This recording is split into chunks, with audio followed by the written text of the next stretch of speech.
Diciendo, hemos estado estudiando el comportamiento de los gases ideales como fluidos compresibles.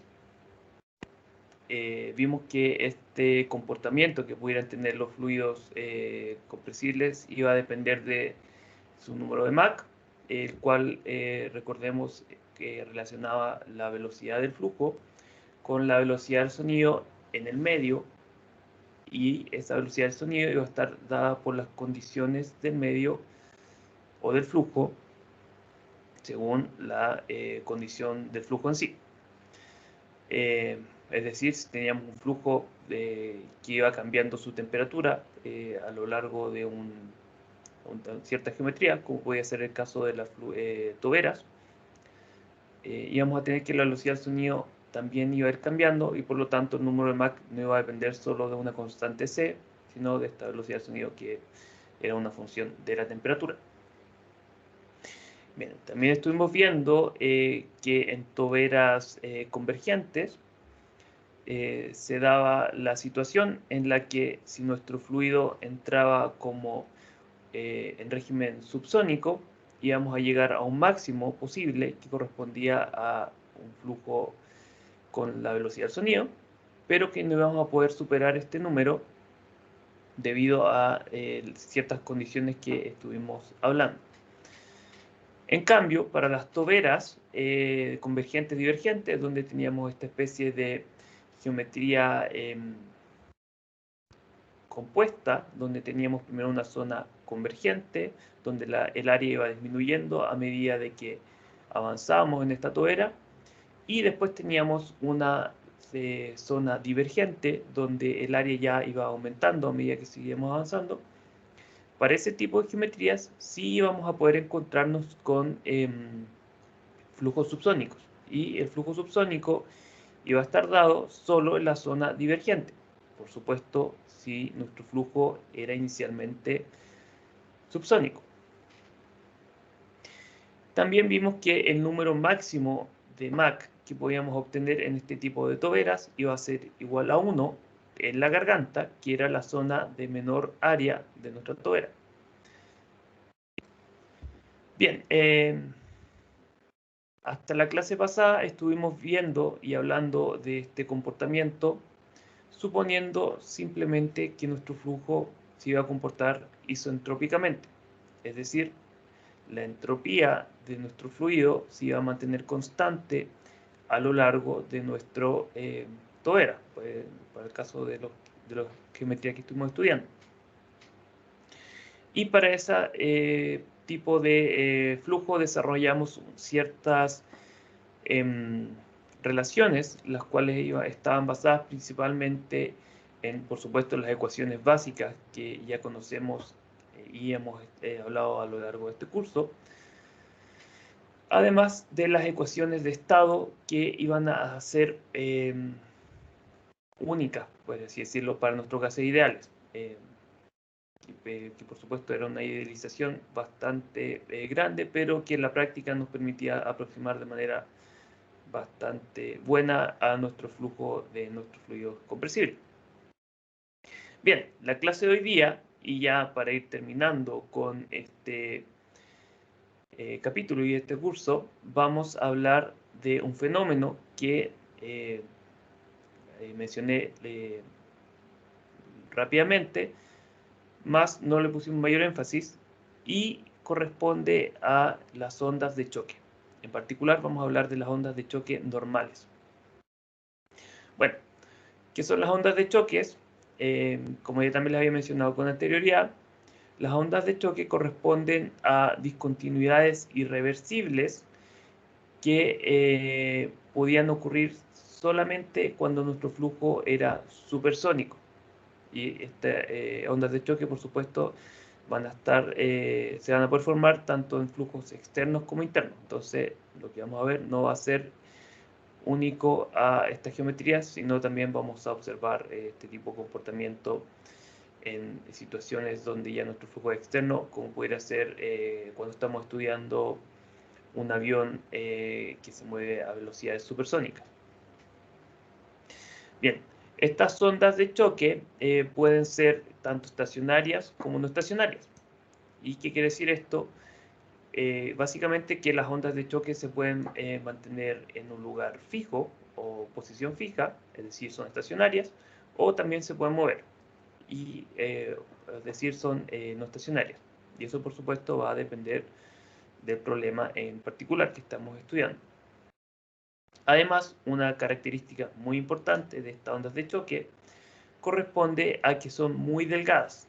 Tienen un grosor de aproximadamente 0.2 micrómetros, es decir, 2 por 10 elevado a menos 7 metros. O sea, muy delgada. Vamos a utilizar esta característica después para hacer, generar o desarrollar ciertas relaciones que nos van a permitir estudiar el comportamiento de nuestro flujo cuando existen estas ondas de choque. Además, estas ondas de choque o el flujo que las atraviesa va a sufrir grandes cambios en sus propiedades. Y estas se van a dar por esta característica no reversible que tienen estas ondas de choque, además de un fenómeno que vamos a conversar, por supuesto, enseguida. Bien, las ecuaciones de las ondas de choque, no sé por qué siempre se me ve mal cuando abro las clases. Bien, las ecuaciones básicas para la onda de choque, por supuesto, van a corresponder a las mismas ecuaciones básicas que hemos hablado hasta el momento. La ecuación de continuidad, la ecuación de momentum, la ecuación de la energía, y también vamos a considerar la segunda ley de la termodinámica. Para desarrollar las expresiones que vamos a ver a continuación, las cuales no voy a ahondar mucho en esta, de hecho no voy a ahondar nada en el desarrollo requerido, pero simplemente me gustaría mencionarles de dónde sale. Vamos a considerar un volumen de control, el cual rodea a una onda de choque. De aquí pudiera ser una geometría, por ejemplo, de una tobera.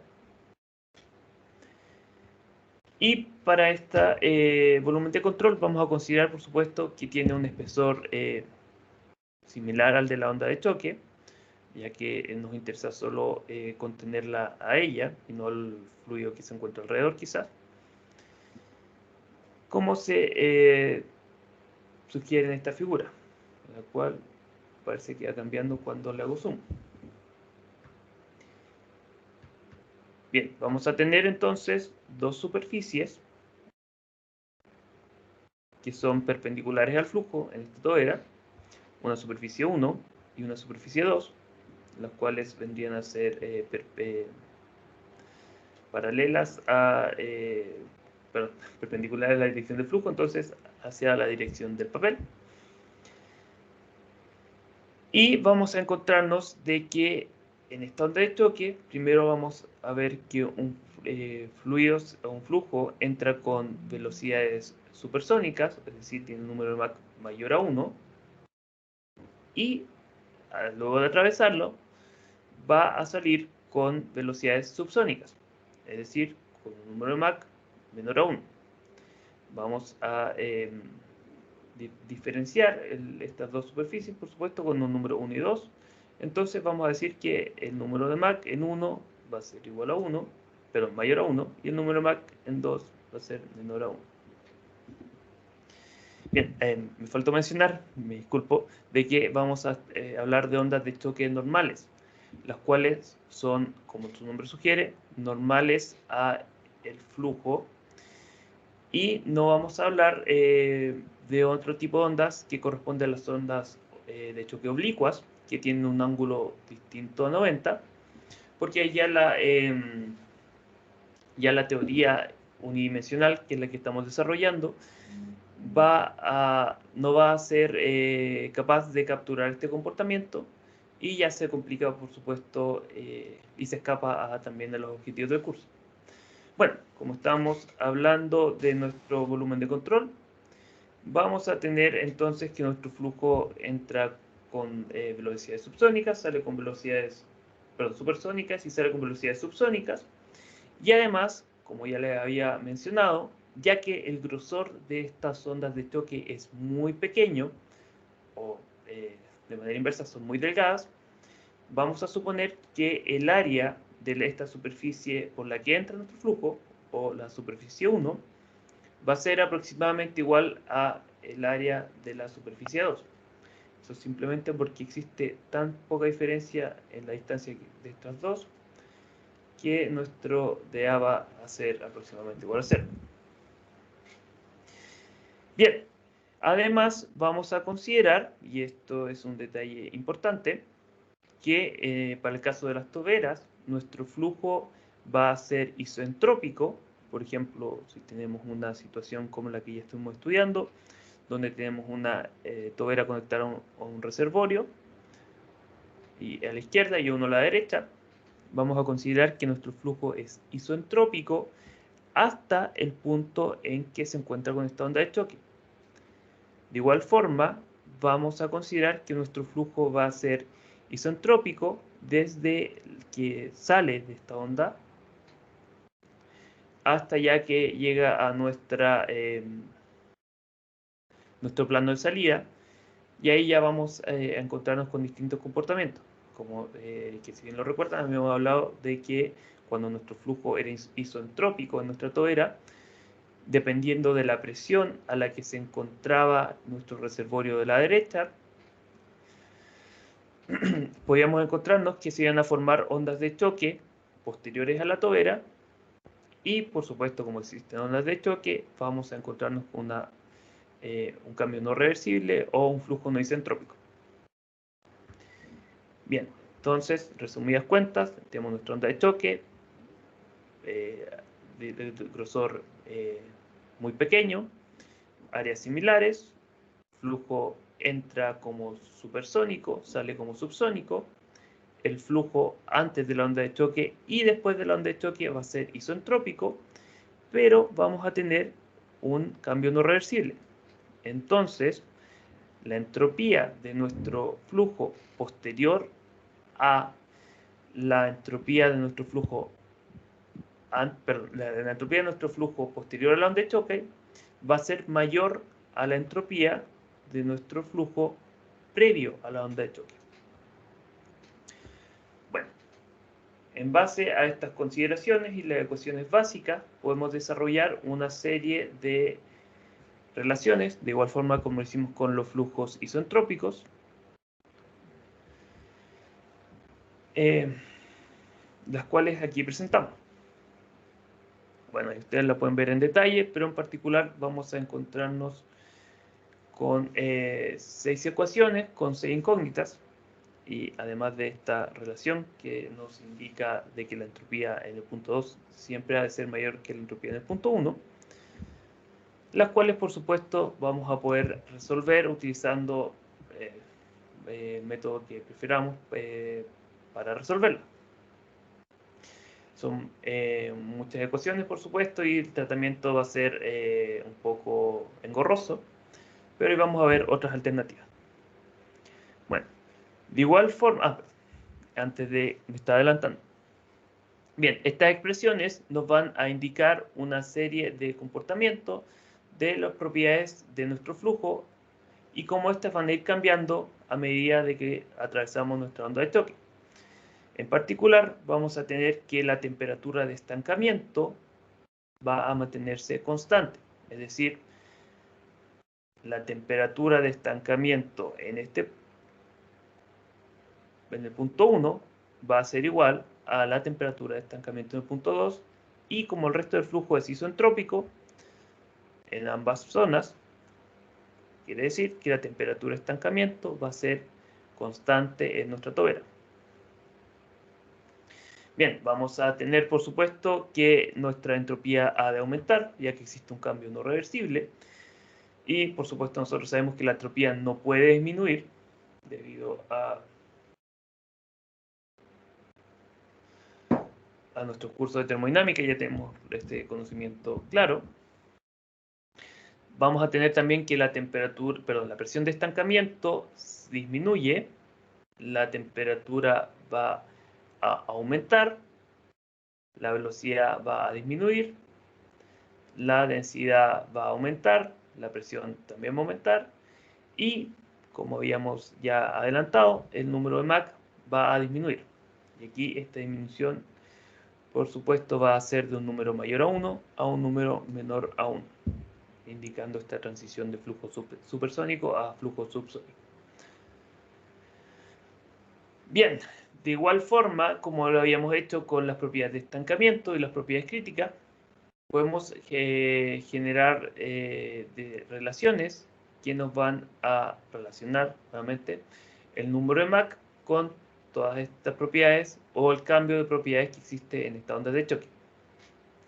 Aquí simplemente se las voy a presentar, pero lo vamos a hacer un pequeño y rápido análisis. La primera relación nos va a permitir calcular el número de Mach. Si conocemos el número, el número Mach posterior a la onda de choque, si conocemos este valor previo a la onda de choque. Ya conocido este valor, podemos continuar con lo siguiente. La caída de el aumento de presión va a estar dado por esta relación y así. Y aquí lo último que me gustaría mencionar antes de continuar es la relación entre las áreas críticas, que recordemos, esta área crítica nos va a dar el punto en el que nuestro flujo pueda convertirse en sónico. Va a estar relacionada, a diferencia de las expresiones anteriores, donde solo tenemos una función del número de Mach en el punto 1, va a considerar tanto el número de Mach en el punto 2 como en el punto 1. Entonces, para resolver esta expresión, vamos a tener que primero resolver esta, y con este valor vamos a reemplazar. Bien, de igual forma a como les presenté un gráfico cuando estuvimos analizando las propiedades de estancamiento, podemos hacer básicamente lo mismo con las propiedades o el cambio de propiedades que existe en una onda de choque normal.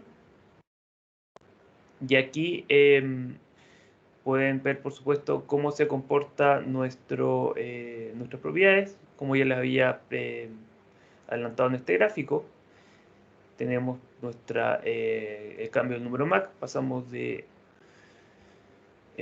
vamos a observar una caída a medida que va aumentando el número de Mach, y esto es un tanto interesante. Vamos a ver de que quizás uno esperaría de que a medida que nuestro número de Mach fuera aumentando, el cambio puede que no sea tan fuerte, pero no, es todo lo contrario. Si llegamos con un flujo más acelerado, supersónico, un número de Mach más alto, el número de Mach que sale de nuestro onda de choque va a ser aún menor, como se puede observar en esta curva. Bueno, el comportamiento, por supuesto, de estas propiedades va a seguir lo que acabamos de hablar en la tabla o presentar, pero ustedes lo pueden después observar con mayor detalle. Bien, entonces, ya habiéndoles comentado un poco cómo se comportan las propiedades de nuestro flujo cuando existe una onda de choque normal, vamos a analizar un caso práctico. De igual forma a como estuvimos viendo en las clases pasadas, vamos a analizar el caso que corresponde a una tobera convergente divergente. Y aquí me voy a... es importante que les mencione de que nunca vamos a encontrar una onda de choque normal dentro de una tobera o cuando tengamos tobera convergente, porque, como ya les dije, el requerimiento más importante para que existan ondas de choque es que exista flujo supersónico. Y como habíamos dicho, no puede existir flujo supersónico en toberas convergentes. Entonces, este tipo de comportamiento lo vamos a observar solo para este tipo de tobera, convergente y divergente, donde ya habíamos dicho puede existir flujo supersónico. Y que va a estar dado, por supuesto, este flujo supersónico se va a desarrollar en la zona divergente. Bien, hagamos un pequeño análisis del comportamiento de esta tobera. Y aquí recordemos de la clase pasada que el comportamiento de esta tobera va a estar dado por la presión del reservorio de la derecha, si teníamos nuestro reservorio de la izquierda con una presión fija, y esta presión nosotros la podemos ir variando a medida de que abríamos o cerrábamos, si fuéramos el caso inverso, nuestra válvula que se encontraba ya más adelante en este reservorio. Bueno, ahora que ya estamos considerando la posibilidad de que se formen ondas de choque normales, vamos a encontrar un comportamiento en un principio similar a lo que habíamos hablado para nuestro flujo isentrópico, pero a medida de que la diferencia de presión entre los reservorios que separa nuestra tobera aumenta, vamos a encontrarnos con la formación de ondas de choque normales. Entonces, teníamos que para cuando la válvula se encontrara completamente cerrada, la presión en ambos reservorios debía ser igual, entonces no iba a haber flujo, lo que iba a estar expresado por esta curva. Teníamos que la presión iba a ser igual a lo largo de toda nuestra tobera, pero cuando ya empezamos a abrir nuestra tobera, pero nuestra válvula, íbamos a empezar a observar flujo. Inicialmente íbamos a tener un flujo relativamente lento, podíamos tener un flujo con número de Mach lo suficientemente bajo para que nuestro flujo aún se pudiera comportar como un flujo incompresible. Después íbamos a pasar nuestro número crítico y ya vamos a encontrarnos con flujos compresibles, pero aún subsónicos, que van a estar dados por esta curva. Para esos casos, aún íbamos a tener que nuestro flujo, aún vamos a tener que nuestro flujo pudiera estar bien descrito mediante nuestra teoría de flujo isentrópico. Luego, si seguimos abriendo nuestra válvula, vamos a llegar a nuestro punto crítico, donde el número de Mach en la garganta de nuestra tobera, que recordemos era el área, la zona con la menor área, ya alcanzaba un número de Mach igual a 1, que recordemos es el número máximo que puede alcanzar el flujo en esa zona en particular. Y aquí nos vamos a encontrar con dos posibles comportamientos. El primero, que por supuesto va a depender de la diferencia de presión que existe entre estos dos reservorios. En el primer caso vamos a encontrarnos con una situación por este estilo. Llegamos con flujo subsónico, alcanzamos la velocidad del sonido en la garganta, pero luego vamos a encontrarnos con que el flujo en las tobera divergente, o la zona divergente de nuestra tobera también va a ser subsónico. En ese caso, donde tenemos esta situación, todavía nuestro flujo puede ser considerado como isentrópico, ya que todavía no tenemos la formación de ondas normales. Bien, si seguimos abriendo la tobera, y nos vamos a saltar primero al punto 4, luego vamos a explicar más atrás, nos vamos a encontrar con una situación en la que la presión en el reservorio de la derecha tiene un valor tal de que nuestro flujo pueda ser isentrópico a lo largo de toda nuestra tobera, pero el flujo en la zona divergente va a tener números de Mach mayores a 1, es decir, va a ser supersónico. Entonces, siguiendo lo que habíamos establecido o hablado en las clases pasadas, en esta zona donde nuestro flujo es supersónico y el área va aumentando a medida que avanzamos en la tobera, vamos a tener que la presión va a disminuir. con el largo de la tobera, lo cual por supuesto contrasta con el comportamiento que tiene nuestro flujo subsónico, que a medida de que aumenta el área de nuestra tobera, la presión disminuye. Pero no aumenta. Aquí al revés, me disculpo. Bien, entre medio de estas dos condiciones críticas, por así decirlo, donde tenemos nuestro flujo isoentrópico, pero con zona subsónica con un régimen subsónico en la zona divergente, y flujo supersónico en la zona divergente, nos vamos a encontrar nuevamente con dos posibles comportamientos. Primero, vamos a discutir esta zona. Nos vamos a encontrar, en el caso de que la presión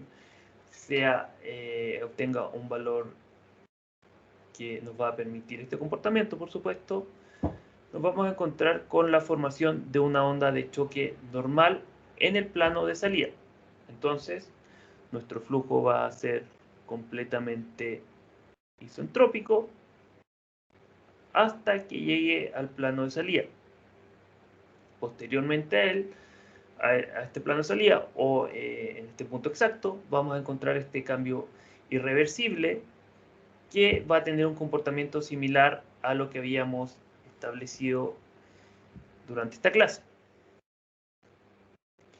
De este punto de presión a nuestro punto de diseño, por así decirlo, que a todo esto corresponde al punto donde vamos a poder obtener flujo supersónico ya posterior a nuestra tobera,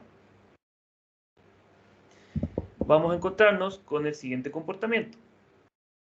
La presión va a ser tal de que ya la onda de choque normal no puede estar o no se puede formar en el plano de salida. Entonces vamos a tener la formación de ondas de choque oblicuas posteriores a la tobera. Entonces, para este caso, vamos a tener nuestro flujo isentrópico hasta el plano de salida y este cambio irreversible va a estar dado posteriormente a este plano con estas ondas de choque oblicuas, de las cuales no vamos a hablar mucho por lo que ya les había indicado. Luego, en este otro régimen, donde ya la presión es aún menor a la presión de diseño, vamos a encontrarnos con ondas de expansión, que son eólicas nuevamente. Y ya vamos a tener un comportamiento, por así decirlo, contrario a estas ondas de choque, donde veíamos que nuestra presión inicialmente era menor al entrar a esta onda de choque, pero se va a encontrar con este frente de fluido con una presión mayor, entonces se choca. Ahora va a ser contrario, tenemos una presión menor y nos vamos a encontrar con esta zona de presión mayor, entonces el fluido va a tener que expandirse para lograr, perdón, al revés, presión menor, entonces el fluido va a tener que expandirse para que se logre disminuir la presión y, por supuesto, alcanzar la presión que corresponde al reservorio. Bien, y ahora la parte que nos interesa. En este régimen, entre la formación de una onda de choque normal en el plano de salida y este régimen donde nuestro flujo ya tenemos nuestra condición crítica, pero nuestro flujo en la zona divergente aún es subsónico, nos vamos a encontrar con la formación de ondas de choque normales dentro de la zona divergente de nuestra tobera. Bien, la posición de esta onda de choque va a estar dada por la diferencia de presión. Entonces, por ejemplo, tendríamos una situación por este estilo. Vamos a simplemente destacar esta curva. tenemos nuestro flujo isentrópico hasta el punto que vendría a ser el punto 1, previo a la onda de choque, y salimos luego de un cambio irreversible asociado a esta onda de choque por la superficie posterior de la onda de choque, con una presión más alta, siguiendo lo que habíamos discutido, y nuestro flujo va a ser nuevamente isentrópico, pero ahora ya va a ser subsónico en esta zona. Si disminuimos la presión aún más, pero sin llegar a esta zona, vamos a ver una situación similar, pero ahora la onda de choque se va a ir moviendo cada vez más hacia la derecha. Si aumentamos la presión, lo mismo, pero la onda de choque se va a ir moviendo a la izquierda.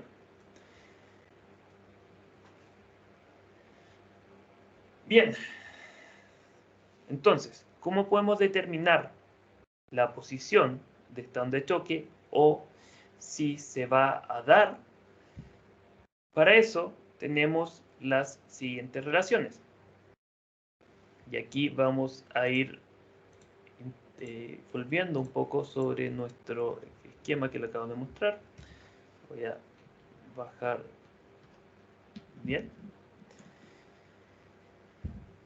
Bien, si tenemos que la presión en este punto va a estar relacionada con la presión en el punto 2, la cual a su vez va a estar relacionada con la presión en el plano de salida, debido a que es un flujo isentrópico y lo podemos calcular en base a estas expresiones. Podemos relacionar la presión en el punto 1, que va a estar dado aquí, en particular la presión de estancamiento, que también va a corresponder a la presión en nuestro reservorio de la izquierda, con la presión en el reservorio de la derecha, o P sub B. Para eso debemos considerar nuevamente de que ya que no se va a dar esta clase de comportamientos de onda de choque, la presión en el plano de salida ha de ser igual a la presión del reservorio de la derecha. No vamos a ver ningún cambio desde este plano hasta acá. Considerando eso y las expresiones para flujo isentrópico que desarrollamos en las clases pasadas, vamos a llegar al siguiente resultado, aquí establecido.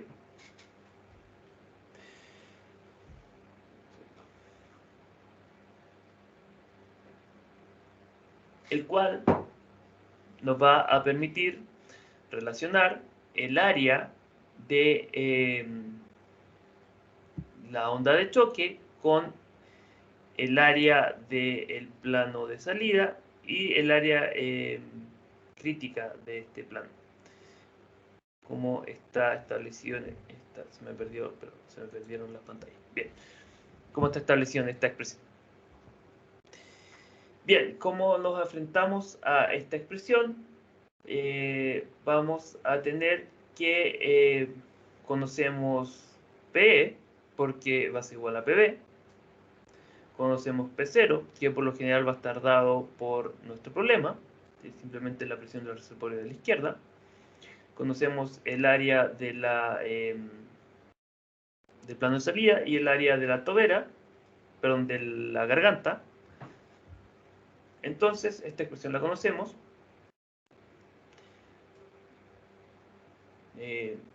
No conocemos el P0 del plano de salida, debemos de calcular en base a las expresiones ya desarrolladas para el flujo isentrópico, y no conocemos esta relación de las áreas.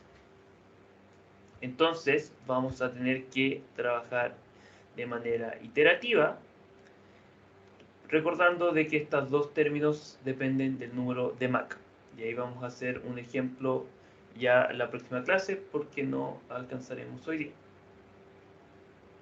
Bueno, como le estaba mencionando, la relación de la presión, P partido por P sub 0 en el plano de salida, va a estar dada por la relación para el plano, perdón, la presión de estancamiento que ya habíamos desarrollado. Y aquí, por supuesto, tendremos que es el número Mach en la entrada. Lo mismo para el área crítica, dada por esta expresión. Bien, en base a este cálculo iterativo, vamos a calcular el número de Mach en el plano de salida, Mach MA sub B. Y ya conocido este valor, vamos a poder calcular el área de la tobera, perdón, del área de la onda de choque en base a esta expresión, donde vamos a tener que esta expresión va a estar dada por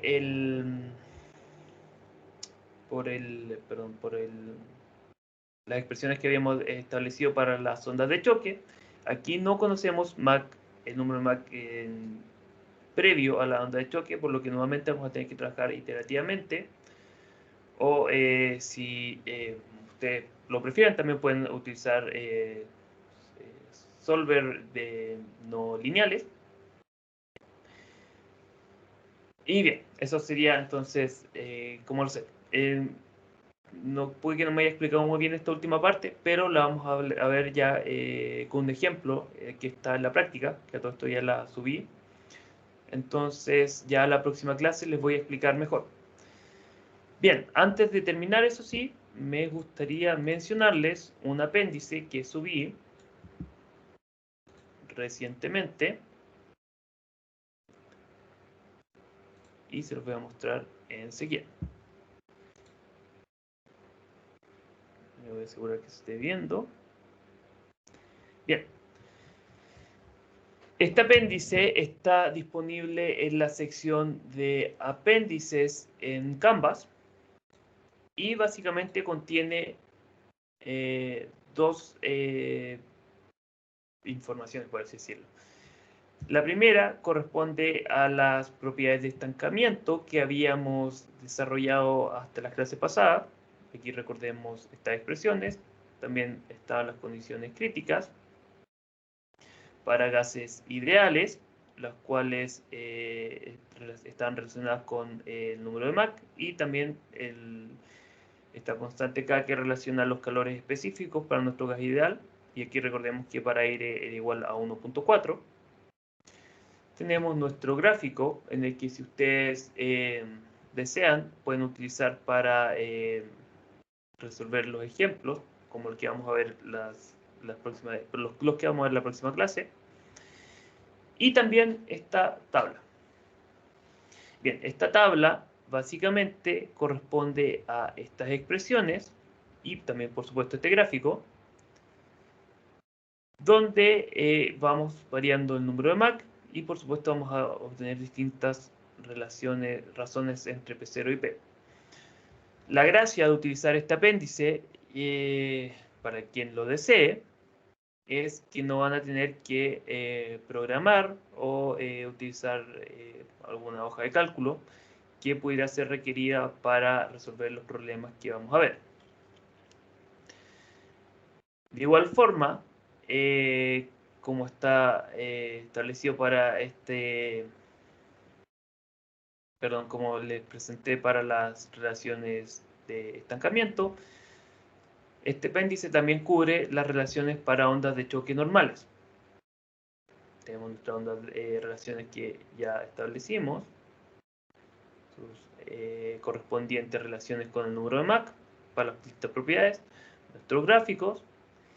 Y además tenemos esta tabla que nos va a permitir calcular distintos valores en base a el número de Mach.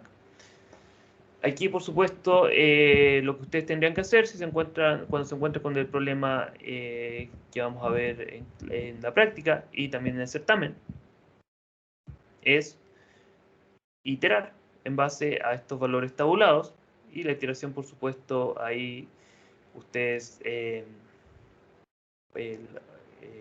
iteración a interpolar, y esta iteración o interpolación ustedes ya lo deben saber hacer. Por ejemplo, si necesitan usar un valor entre 1.15 y 1.2 para el número MAC igual a 1, pero el número MAC previo a la onda de choque, ustedes simplemente hacen una ecuación de la recta entre estos dos puntos y calculan el valor requerido. Bien, no alcancé a hacer el ejemplo que quería hacer antes de terminar la clase, pero avanzamos bastante bien. Bueno, con esto, antes de dejar de grabar, con esto ya le vamos a dar término a la parte teórica del curso. Nos faltaría simplemente resolver ejemplos. El miércoles vamos a ver 4 ejemplos que tiene la práctica. Unos son para, dos son para flujo isentrópico, uno para ver cómo calcular las propiedades o el cambio de propiedades de nuestro flujo que va a sufrir cuando atraviese nuestra onda de choque, y vamos a tener finalmente un ejemplo para flujo con onda de choque normal. Entonces eso sería por hoy. No sé si queda alguna duda o algún comentario de lo que vimos hoy día o de lo que se viene, que ya vendría a ser bueno, la práctica y el posterior certamen. Profe, ¿Sí? el certamen al final queda para el próximo viernes, ¿no es cierto? Sí, lo dejé el viernes a las 3, A las porque 3. alguien me había dicho que tenían una tarea en la mañana, así que... Sí, sí, yo lo había dicho. ¿Tenemos clase la próxima semana? No, como le estaba diciendo, con esto terminamos el curso. Y nos faltaría la práctica que ya está arriba en Canvas y que vamos a ver el miércoles. Miércoles en la Entonces ya mañana y en la tarde, ¿no? depende cómo avancemos. Yo creo que deberíamos alcanzar en una clase, pero si se extiende, el último problema es bastante largo, pudiera extenderse a la tarde. Ok. Muchas gracias, profe. Bien, entonces eso sería lo último que me gustaría conversarles, y rápidamente, es que no sé si existe aquí alguien que requiera esta información, pero los exámenes de recuperación, la gente que me faltó algún certamen de manera justificada, recibo algunos ejemplos, por favor pónganse en contacto conmigo para que discutamos la posible fecha para estos certámenes. También, y no creo que los que estén aquí presentes tengan necesidad de esto, porque por lo general he visto que les ha ido bien, el examen de recuperación, perdón, el repete, por así decirlo, habíamos dicho que elimina la peor nota. No, bueno, yo tengo la, ¿cómo decirlo? La creencia, por así decirlo, de que esos exámenes no son un premio, por lo que no va a estar fácil. Estudien. Y especialmente estudien para el último certamen, porque no creo que sea buena idea irse a repetir. Bien, entonces eso sería por hoy. Nos vemos ya este Profe, miércoles. ¿Sí? es que en los criterios de calificación de que leímos al principio de año, o sea, al principio de semestre, decía que podíamos borrar una tarea, ¿es verdad o no? O Sí, sí, sea, obvio. Sí, está establecido. Así es. siguiente, La nota más baja se borra, pero de tarea, no de certamen. sí, de las 4 tareas. Sí, la peor nota se borra. Ok. Gracias, profe. Esté bien.